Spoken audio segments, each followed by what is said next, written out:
Okay, we're going to finish up tonight with 2 Thessalonians chapter 2. And we've been talking about the word apostasia, how it's been inaccurately translated in our King James Bible as falling away. And really it should have been translated as departure. I mentioned in our previous video that the first 7 English translations of the scriptures before the King James 1611 all translated this word apostasia as departure and not falling away. And that makes all the difference in the world when you read these particular verses here in 2 Thessalonians as to understanding the timing of the rapture and when it will take place. To me, this is positive proof. This right here, if you get this correctly, you understand this one or 2 or 3 verses here prove beyond a shadow of a doubt that the rapture has to take place before the tribulation period. This is a pre-tribulation revelation here. If you properly understand that the word should have been translated as departure. And like I said, the first 7 English translations of the Bible translated this word that way. Why the King James departed from that, we don't know. But they did. And because of that, people have had this understanding that there's going to be a great massive falling away of the believers before the rapture would take place. And that's not correct here in that in these verses here. It's talking about there will be a departure first.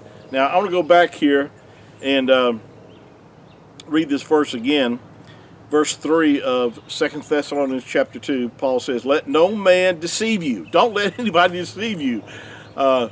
These people who try to tell you that the church is going through the tribulation and all this, don't let them deceive you. Properly seek this out. Don't just take my word for it. Do your study yourself.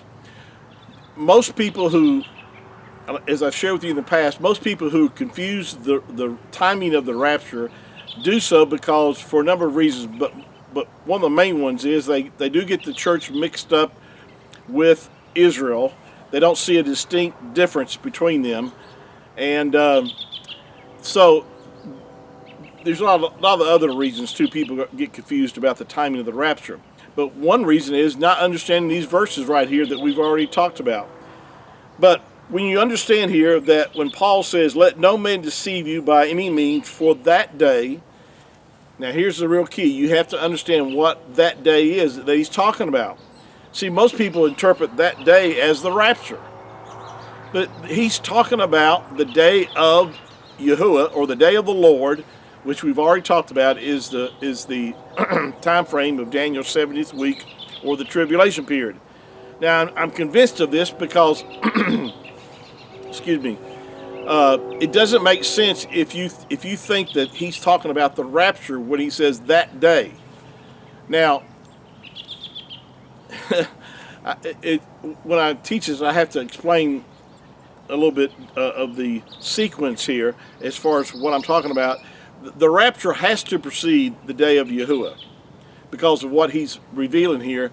But it also, at the same time the rapture takes place, the tribulation will begin. Now, I'm convinced of that. Now, there's no scripture that says that per se, but the Messiah, Yahushua, made reference to this when he compared his coming to the same as the days of Noah and Lot.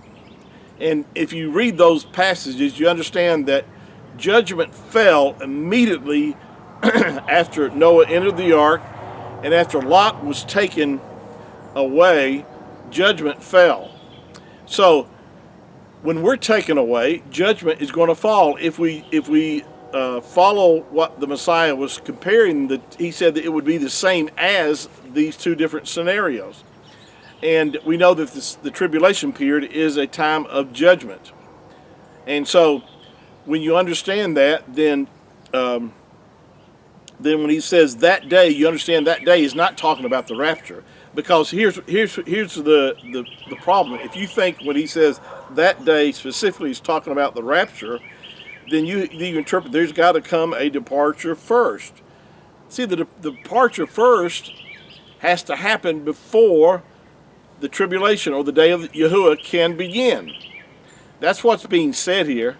Not that the rapture before the rapture happens, there's going to be a departure first. the departure is the rapture. So I hope you understand what I'm saying here. And then he says that the man of sin be revealed. We know that, of course, this is talking about the Antichrist. Now, the Antichrist doesn't have to be revealed before the departure takes place, but before the day of Yahuwah can begin, or the day of the Lord, the rapture has to take place first, and then the man of sin can be revealed. I hope this is helping clear up some things. This is really, to me, if you get this basic understanding of what this word apostasia means, that it really means departure and not falling away, then you can understand here that Paul is communicating to us a pre-trib rapture that was going to take place before the tribulation or the day of Yahuwah begins. Thank you for your time this evening, and we'll pick this up on our next session together. And until then, shalom.